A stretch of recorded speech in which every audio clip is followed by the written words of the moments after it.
ତ ପିଲେ ମାନେ ପୁଣି ଥରେ ଆଉ ଏକ ଭିଡିଓରେ ତମ ସମସ୍ତଙ୍କୁ ସ୍ୱାଗତ ଜଣାଉଛି। ପିଲେ ପୂର୍ବେ ଆମେ ଆଲୋଚନା କରୁଥିଲେ, ଦେଖ ପିଲେ ତୁମମାନଙ୍କର 88 ନମ୍ବର ପୃଷ୍ଠାକୁ।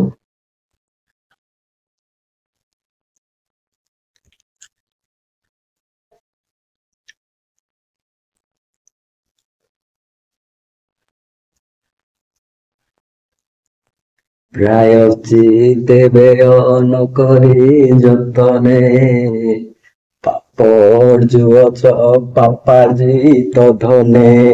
ତାମାନେ ଏଠି କହୁଛନ୍ତି ପ୍ରାୟଶ୍ଚିତ୍ତେ ବ୍ୟୟ ନ କରି ଯତନେ, ଯତ୍ନ ସହକାରରେ ପ୍ରାୟଶ୍ଚିତ ପ୍ରାୟଶ୍ଚିତ ବ୍ୟୟ କରିବା ଦରକାର ନା, ପ୍ରଜାମାନଙ୍କଠୁ ପଇସା ନେବା ଦରକାର, ପ୍ରଜାମାନଙ୍କଠୁ ହିତରେ ଲଗେଇବା ଦରକାର, କିଛି ପଇସା ତମେ ମାନେ ପ୍ରାୟଶ୍ଚିତ କରିବା ଦରକାର ନା ନାଇଁ। ତେଣୁ ଏଠି କହୁଛନ୍ତି କବି, ଯୋଉ ପଇସା ତମେ ନେଉଛ ଶୋଷଣ କରିକି, ଯୋଉ ଟଙ୍କା ପଇସା ଯେଉଁ ବିତ୍ତ ନେଉଛ ନା, ତାକୁ ବ୍ୟୟ କରୁନ, ପରନ୍ତୁ ସେଥିରେ କଣ କରୁଛ? ପାପାର୍ଜିତ ଧନେ, ଏଇ ଯୋଉ ଧନ ତୁମେ ଅର୍ଜନ କରୁଛ ତାହା ପାପାର୍ଜିତ, ତାହା ପାପ ଅର୍ଜିତ ଧନ। ସେଇ ପାପ ଦ୍ଵାରା ପାପ ଦ୍ଵାରା ଅର୍ଜିତ ଧନରେ ତୁମେ ପୁଣି ପାପ ଅର୍ଜନ କରୁଛ। ଗଣିକା ବେଶ୍ୟା ଓକିଲ ମାନଙ୍କୁ ଦେଇ ସେଥିରେ ତମେ କଣ କରୁଛ? ପୁଣି ପାପ ଅର୍ଜନ କରୁଅଛ। କଣ କହୁଛନ୍ତି ପୁଣି ଦେଖ, ଅର୍ଜୁଅଛ ସିନା କେବଳ ଦୁଷ୍କୃତ, ଘୃଷ୍ଟି ମୁଖେ ଢାଳି ଯଜ୍ଞ କୁଣ୍ଡ ଘୃତ।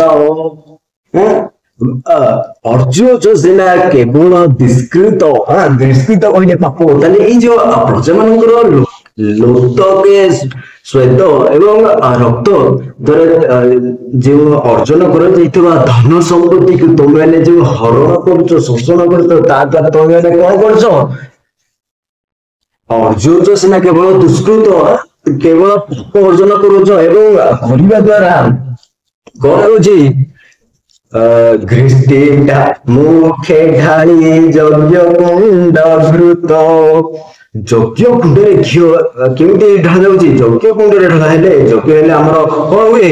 ସୃଷ୍ଟିର ମଙ୍ଗଳ ହୁଏ, ସମାଜର ମଙ୍ଗଳ ହୁଏ, ବୁଝିପାରିଲା? ପ୍ରାଣୀ ହିତ ସାଧନ ହୁଏ, ମଙ୍ଗଳ ସାଧନ କରିବା ପାଇଁ ଯଜ୍ଞ କରାଯାଏ। ଯଜ୍ଞ କୁଣ୍ଡରେ ଘିଅ ଢାଳିବା କଥା, ଯାହା ଫଳରେ ଆମର ମଙ୍ଗଳ ହେବ। ତାମାନେ ଏଠି କହିବାର କଥା ହେଉଛି, ଯୋଉ ପଇସା ପତ୍ର ଆମଠୁ କର ହିସାବରେ ନିଅନ୍ତୁ, ପ୍ରଜା ମାନଙ୍କର ମଙ୍ଗଳ କରିବା କଥା କରନ୍ତୁ। କଣ କରୁଛନ୍ତି? ଘୃଷ୍ଟି ମୁଖେ ଢାଳୁଛନ୍ତି, ଘୁଷୁରୀ ମୁହଁରେ ଦେଉଛନ୍ତି, ବିଦେଶୀକୁ ଦଉଛନ୍ତି। ତାହେଲେ ଯଜ୍ଞ କୁଣ୍ଡରେ ଘିଅ ଢାଳିବା ବଦଳରେ ତମେ ମାନେ ସବୁ କଣ କରୁଛ? ଘୃଷ୍ଟି ମୁଖେ, ପିଲେ ସ୍କ୍ରିନ କି ଦେଖ, ଘୃଷ୍ଟି ମୁଖେ ଘୁଷୁରୀ ମୁହଁରେ ଢାଳୁଛ ନେଇକି ଘିଅକୁ। ଆଉ କଣ କହୁଛନ୍ତି? ଅପ୍ରିୟ ସତ୍ୟ, ସେ କହିଲେ ଏ ଅପ୍ରିୟ ସତ୍ୟ ଛଳକୁ ନ ଧରି, ନିଜ ଶ୍ରେୟ ଦେଖ ଚିତେ ଚିନ୍ତା କରି। ଅପ୍ରିୟ ସତ୍ୟ, ଏହା ଅପ୍ରିୟ ହେଲେ ମଧ୍ୟ ସତ୍ୟ। କବିର ରାଧାନାଥ ରାୟ କହୁଛନ୍ତି, ମୁଁ ଯାହା କହୁଛି ଏହା ତମ କାନକୁ ଭଲ ଶୁଭି ନପାରେ, ବୁଝିପାରିଲା? ସମସ୍ତଙ୍କୁ ମୁକ୍ତି ଆସିବ, ବୁଝିପାରିଲା?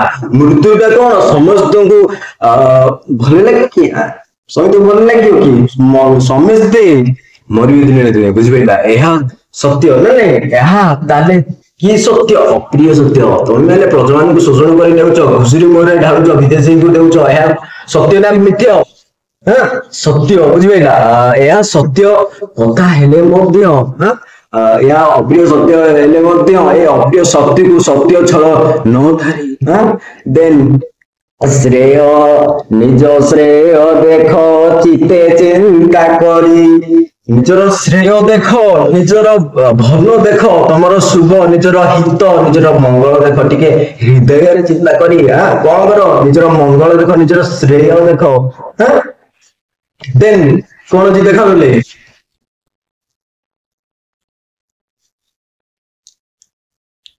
ଭଗ୍ନ ଖଣ୍ଟୁ ଆହା ସଳିଳ ଯେ ସୋନ, ସରି ଯାଉଅଛି ଆୟୁ ପ୍ରତିକ୍ଷଣ ଭଗ୍ନ ଖଣ୍ଡୁ ଭଙ୍ଗା ଖଣ୍ଡୁ ଭଙ୍ଗା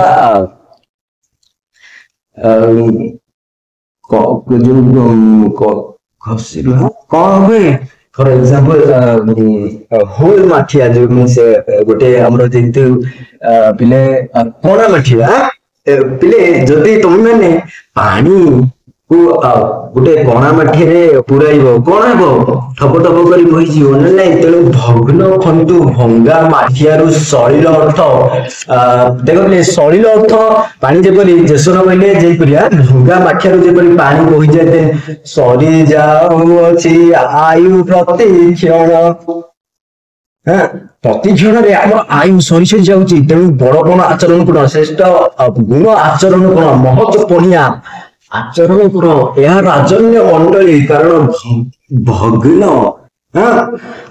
ଭଙ୍ଗା ମାଠିରୁ ଯେମିତି ପାଣି ଧୀରେ ଧୀରେ ସରିଯାଏ ନା ଭଙ୍ଗା ମାଠିରୁ ଯେମିତି ପାଣି ଧୀରେ ଧୀରେ ସରିଯାଏ ସେଇଭଳି ଆମର ଆୟୁ ପ୍ରତି କ୍ଷଣରେ ସରି ସରି ଯାଉଛି କେତେବେଳେ କ୍ରୂର କାଳ ଯିବ ଏବଂ ଆଉ କଣ କହୁଛନ୍ତି ଦେଖ ପିଲା ଏ ସବୁ ତମ ମାନଙ୍କର ପରବର୍ତ୍ତୀ ସମୟରେ ଆଲୋଚନା କରିବା ଠିକ ଅଛି ହେଲେ ଆଜି